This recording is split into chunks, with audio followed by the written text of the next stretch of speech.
집값은 잡기 어렵다고들 말합니다. 정권이 바뀌어도 안 되고 세금을 올려도 안 되고 공급을 늘려도 안 된다고 말합니다. 그런데 정작 대통령은 집값 잡는 게 코스피 5,000포인트 올리는 것보다 쉽고 중요하다고 말합니다. 더 놀라운 건 그 말을 자정 무렵 SNS에 올리며 사실상 선전포고를 했다는 점입니다. 댓글 여론은 갈라져 있습니다. 드디어 전쟁 시작이다라는 응원과 말만 세다는 냉소가 동시에 쏟아지고 있습니다.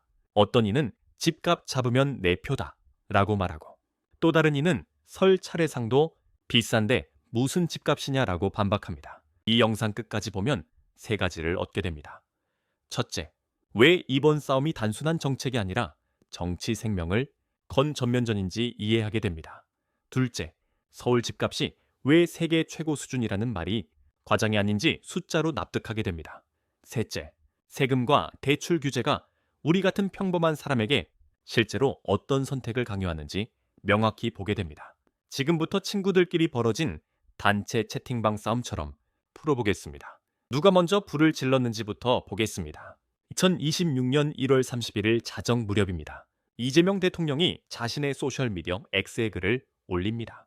부동산 안정화에 대한 강력한 의지를 밝히며 사실상 전쟁의 서막을 알린 것입니다.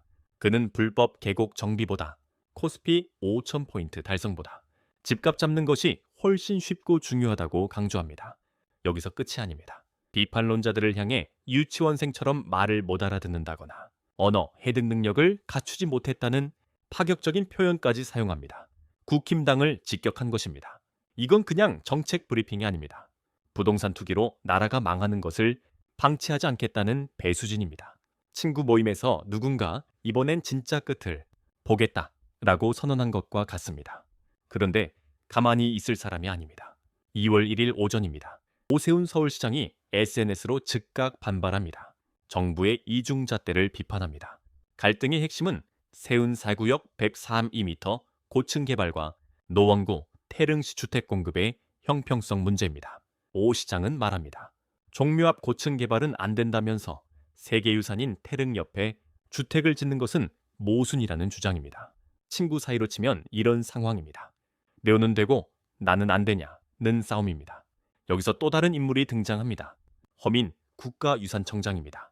태릉시 부지의 13%가 역사문화환경보존지역과 중첩되므로 세계유산 영향평가, 즉 HA를 똑같이 거쳐야 한다고 맞섭니다.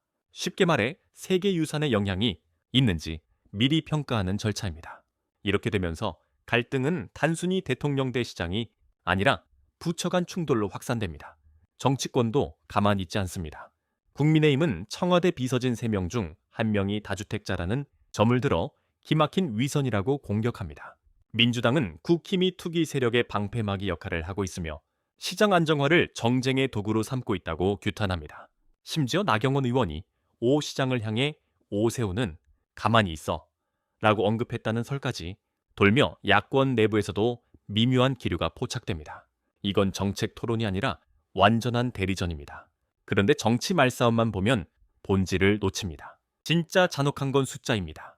서울 아파트의 PR이 23입니다. PR은 소득 대비 주택가격 지수입니다.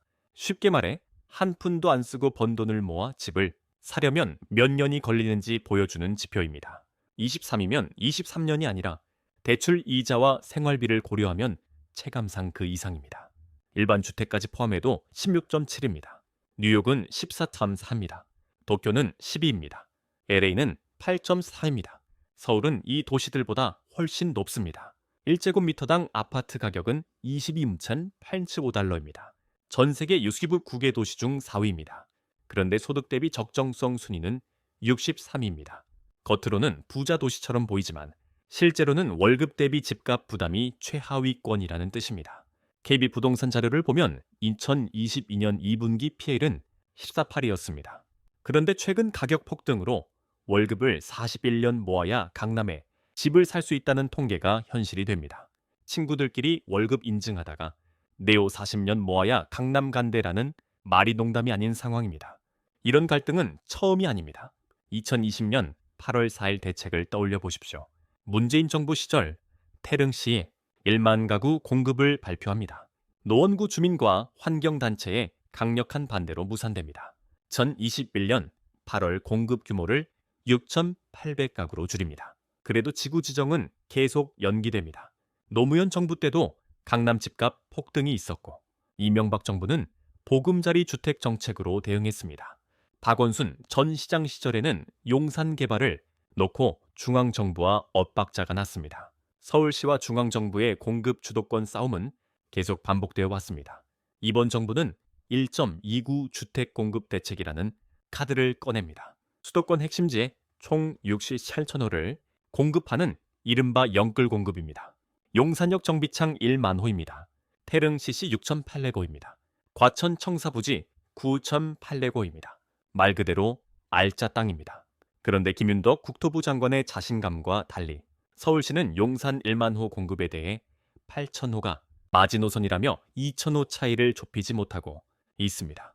성수동구 김하대 부지 260호, 서울의료원 남측 부지 518호, 이런 초역세권 개발도 서울시 협의가 관건입니다. 여기서 끝이 아닙니다. 정부는 공시지가 15억 원 이상 주택에 3% 고가 보유세 부과를 검토 중입니다.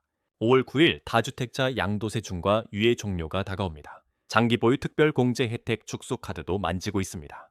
6.27 대책으로 갭 투자를 원천 차단합니다. 주택담보대출 한도를 소득과 관계없이 6억 원으로 제한합니다. 대출 후 6개월 이내 전입 의무화도 시행합니다. 실거주 중심 시장 재편이 목표입니다. 쉽게 말해 친구 중에 일단 사두고 전세주자는 전략을 막겠다는 것입니다. 그런데 사람들 마음은 또 다릅니다. 설을 보름 앞두고 있습니다. 차례상 비용 평균 3060 구미시비런입니다. 작년보다 1.5% 올랐습니다. 사과 가격은 13% 폭등했습니다. 황태포와 돼지고기도 올랐습니다.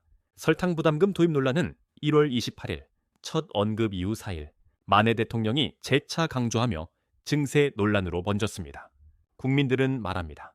집값 잡는 사람이 우리 편이다라고. 동시에 장바구니 물가부터 잡아달라라고 외칩니다. 친구 모임에서 누군가는 집 이야기하고 누군가는 장보기 이야기하는 상황입니다. 그래서 이 전쟁은 단순히 집의 문제가 아닙니다. 욕망과 생존의 싸움입니다. 과연 누가 이 싸움에서 웃게 될지, 그리고 우리는 어느 편에 서야 할지, 이제 본격적인 숫자의 전쟁으로 들어가 보겠습니다. 이제 숫자의 전쟁이라고 했습니다. 그런데 숫자는 거짓말을 잘 안 합니다. 우리가 몸이 아플 때 1,000개를 먼저 보듯이 부동산도 1,000이 있습니다. 그 1,000이 바로 소득 대비 집값입니다. 쉽게 말해 내가 버는 돈과 집값을 비교하는 것입니다. 이걸 어려운 말로 PIR이라고 합니다. 소득 대비 주택가격 지수입니다. 지금 서울 아파트 PIR은 24입니다. 이 숫자가 감이 안 올 수 있습니다. 그래서 이렇게 생각하면 됩니다. 월급을 한 푼도 안 쓰고 모은다고 가정해도 23년이 걸린다는 뜻입니다. 그런데 현실에서는 밥도 먹어야 하고 세금도 내야 합니다. 그러니 체감상은 그 이상입니다. 일반 주택을 포함해도 16.7입니다. 이게 얼마나 높은지 비교해 보겠습니다. 뉴욕은 14.4입니다. 도쿄는 12입니다. LA는 8.3입니다. 서울은 이 도시들보다 훨씬 높습니다. 우리가 흔히 세계 최고라고 말하는 도시들보다 집 사기 더 힘든 구조입니다. 더 직설적으로 말하면 서울은 소득에 비해 집값이 과도하게 부풀어 오른 상태입니다. 마치 배가 부른데도 계속 먹는 것과 비슷합니다. 소화가 안 되는데도 밀어넣는 구조입니다. 1제곱미터당 아파트 가격은 22선 8775달러입니다. 전 세계 69개 도시 중 4위입니다. 겉으로 보면 부자 도시처럼 보입니다. 그런데 소득 대비 적정성 순위는 63위입니다. 상위권처럼 보이지만 실제 체력은 하위권이라는 뜻입니다. 운동선수가 겉으로는 근육이 커 보이는데 폐활량은 바닥인 상황과 같습니다. KB부동산 자료를 보면 2022년 2분기 PIR은 14.8이었습니다. 그런데 최근 가격 폭등으로 체감 부담이 급격히 커졌습니다. 월급을 41년 모아야 강남의 집을 살 수 있다는 통계가 현실이 되었습니다. 41년이라는 숫자는 단순한 통계가 아닙니다. 직장 생활 거의 전부를 바쳐야 한다는 뜻입니다. 숨을 한 번에 쉬지 못하고 억지로 참고 있는 느낌입니다. 그러면 공급은 어떻습니까? 과거에도 공급 카드는 있었습니다. 2020년 8월 4일 대책입니다. 문재인 정부 시절 태릉시에 1만 가구 공급을 발표했습니다. 그런데 노원구 주민들과 환경단체의 강력한 반대로 무산되었습니다. 2021년 8월 공급 규모를 1,800가구로 축소했습니다. 그래도 지구 지정은 계속 연기되었습니다. 숨을 내쉬려다 다시 멈춘 상황과 같습니다. 과거를 더 보면 반복이 보입니다. 노무현 정부 시절 강남 집값이 폭등했습니다. 이명박 정부는 보금자리 주택 정책으로 대응했습니다. 박원순 전 시장 시절에는 용산 개발을 놓고 중앙정부와 엇박자가 났습니다. 서울시와 중앙정부의 공급 주도권 싸움은 매번 이어졌습니다. 마치 변비가 생길 때마다 다른 약을 쓰지만 생활 습관은 그대로인 것과 같습니다. 그래서 이번 정부는 1.229 주택 공급 대책이라는 대규모 카드를 꺼냈습니다. 수도권 핵심지에 총 61천 호를 공급하겠다는 계획입니다. 이걸 영끌 공급이라고 부릅니다. 말 그대로 가능한 땅을 최대한 끌어모은 것입니다. 용산역 정비창 1만 호입니다. 태릉 시시 6,800호입니다. 과천 청사부지 9,800호입니다. 숫자만 보면 폭탄입니다. 그런데 여기서 또 막힙니다. 김윤덕 국토부 장관은 자신감을 보이지만 서울시는 용산 1만 호 공급에 대해 8,000호가 마지노선이라고 합니다. 한껏도 차이를 좁히지 못하고 있습니다. 숨을 들이마셨는데 절반만 내쉬는 느낌입니다. 성수동구 김하대 부지 260호, 서울의료원 남측 부지 518호 같은 초역세권 개발도 서울시와 협의가 필요합니다. 공급이라는 건 단순히 숫자 발표로 끝나지 않습니다. 실제로 나와야 숨이 트입니다. 그래서 정부는 세금과 대출이라는 다른 방법도 씁니다. 공시지가 15억 원 이상 주택에 3% 고가 보유세 부과를 검토 중입니다. 5월 9일 다주택자 양도세 중과 유예가 종료됩니다. 장기 보유 특별공제 혜택 축소도 논의 중입니다. 이건 장기간 보유하면 세금을 깎아주던 혜택을 줄이겠다는 뜻입니다. 627 대책으로 갭 투자를 원천 차단합니다.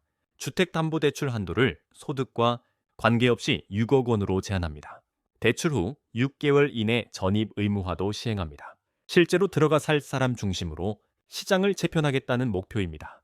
쉽게 말해 숨 쉬는 사람만 입장시키겠다는 규칙입니다. 그런데 동시에 다른 압박도 있습니다. 설을 앞두고 차례상 비용이 평균 3급 6전 중 21원입니다. 작년보다 1.5% 올랐습니다. 사과 가격은 13% 폭등했습니다. 황태포와 돼지고기 가격도 올랐습니다. 설탕 부담금 도입 논란은 1월 28일 첫 언급 이후 4일 만해 대통령이 재차 강조하면서 증세 논란으로 번졌습니다. 집값이라는 큰 숨과 장바구니라는 작은 숨이 동시에 조여오는 구조입니다. 그래서 질문이 생깁니다. 이렇게 세금과 공급을 동시에 밀어붙이면 과연 숨통이 트일 것인가? 아니면 더 막힐 것인가? 다음 이야기는 이 숫자들이 실제 시장에서 어떻게 반응하는지로 이어집니다. 요약 정리하면 이겁니다. 서울 집값은 소득에 비해 세계 주요 도시보다 과하게 비싸졌고 정부는 공급과 세금과 대출 규제로 숨통을 트이게 하겠다고 밀어붙이는데 서울시는 절차와 형평성과 속도를 이유로 맞서면서 정책이 발표의 속도만큼 실행, 속도가 따라오지 못하는 싸움이 벌어졌다는 것입니다. 이제 결론으로 들어가면 이번 판의 본질은 누가 옳냐가 아니라 누가 끝까지 책임질 수 있냐의 경쟁입니다. 자정 무렵 이재명 대통령이 X의 부동산 안정화 전면전을 꺼내든 장면은 그냥 밤에 화난 글이 아니라 불법 계곡, 정비나 코스피 5,000포인트 달성보다 집값을 잡는 것이 더 쉽고 더 중요하다고 못 박으면서 부동산 투기로 나라가 망하는 걸 방치하지 않겠다는 배수진을 친 선언입니다. 거기다 비판론자들을 유치원생처럼 말을 못 알아듣는다고 몰아붙이고 언어 해득 능력이 부족하다고까지 표현하며 국힘당을 직격한 것은 정책 설득이 아니라 전투 의지 과시입니다. 그런데 전쟁은 혼자 못합니다. 바로 다음 날 2월 1일 오전 오세훈 서울시장이 SNS로 정부의 이중잣대를 들이받으면서 방역이 시작됩니다. 쟁점은 세운 4구역 180m 고층 개발과 노원구 태릉시 주택 공급의 형평성입니다. 종묘 앞 고층은 안 된다면서 세계유산인 태릉 옆 주택은 추진하는 게 모순이라는 식으로 서울시가 원칙을 무기로 든 것입니다. 여기서 많은 사람이 착각합니다. 이건 서울시가 공급을 반대하는 싸움이라고요. 그런데 실제로는 절차의 칼날 싸움입니다. 허민 국가유산청장이 태릉 시시 부지의 13%가 역사 문화 환경 보존 지역과 겹치니 세계유산에 미치는 영향을 똑같이 따져보는 절차를 거쳐야 한다고 맞섭니다. 이때 세계유산 영향평가, 즉 HIA는 어렵게 들리지만 쉽게 말해 옆에 세계유산이 있으면 공사 전에 숙제 검사부터 받고 오라는 제도입니다. 숙제를 안 하고 교실에 들어오면 아무리 의욕이 새도 선생님이 문 앞에서 세우는 것과 같은 원리입니다. 그래서 이 싸움은 대통령 대 시장만이 아니라 부처 간 충돌로 번지며 더 느려집니다. 정치권은 이 느려짐을 기름으로 씁니다. 국민의힘은 청와대 비서진 3명 중 1명이 다주택자라는 점을 들고 위선이라는 프레임을 씌워 전쟁의 도덕성을 흔듭니다. 민주당은 국힘이 투기 세력의 방패막이로 시장 안정화를 정쟁 도구로 쓴다고 맞받아치며 싸움의 타깃을 정책에서 세력으로 바꿉니다. 심지어 나경원 의원이 오 시장에게 오세훈은 가만히 있어 라고 했다는 설까지 돌며 야권 내부에서도 한 팀처럼 보이지만 속으로는 미묘한 균열이 드러납니다. 그런데 이 모든 말싸움이 왜 이렇게 세게 붙느냐? 숫자가 이미 시민의 감각을 망가뜨려 놨기 때문입니다. 서울 아파트의 PR은 23이고 일반 주택을 포함해도 16.7입니다. PR은 소득 대비 집값의 무게를 재는 체중계 같은 지수입니다. 뉴욕이 10.3이고 도쿄가 12이고 LA가 8.3인데 서울은 그보다 훨씬 무겁게 찍힙니다. 1제곱미터당 아파트 가격은 22%.875달러로 69개 도시 중 4위인데 소득 대비 가격의 적정성 순위는 63위로 바닥권입니다. 겉모습은 4등인데 체력 점수는 63등인 상황입니다. KB 부동산 기준으로 2022년 2분기 PR이 14.8이었는데 최근 가격 폭등으로 월급을 41년 모아야 강남에 집을 산다는 말이 농담이 아니라 통계의 배신으로 체감됩니다. 그래서 사람들은 숨이 차면 짜증이 나는 것처럼 집 얘기만 나오면 논리보다 감정이 먼저 튀어나옵니다. 더 무서운 건 데자뷰입니다. 전 20년 8.4 대책 때도 태릉시시에 1만 가구 공급을 발표했지만 노원구 주민과 환경단체 반대로 무산되었습니다. 2021년 8월 1,800가구로 줄여도 지구 지정은 계속 미뤄졌습니다. 노무현 정부 시절 강남 집값 폭등이 있었고 이명박 정부는 보금자리 주택으로 대응했고 역대 정부마다 서울시와 공급 주도권 싸움이 끊이지 않았습니다. 박원순 전 시장 때도 용산 개발에서 중앙정부와 엇박자가 났던 전례가 있습니다. 그러니 이번에도 사람들은 속으로 이렇게 생각합니다. 또 발표만 하고 끝나는 것 아니냐는 불신입니다. 이 불신을 깨려고 이재명 정부가 내민 승부수가 1.29 주택 공급 대책입니다. 수도권 핵심지에 총 61,000호를 공급하는 영끌, 공급이고 용산역 정비창 1만 호, 태릉시시 6,800호, 과천 청사부지 9,800호 같은 알짜가 포함됩니다. 그런데 김윤덕 국토부 장관이 자신감을 보여도 서울시는 용산 1만 호는 어렵고 8,000호가 마지노선이라고 버티며 2,000호 간극이 남습니다.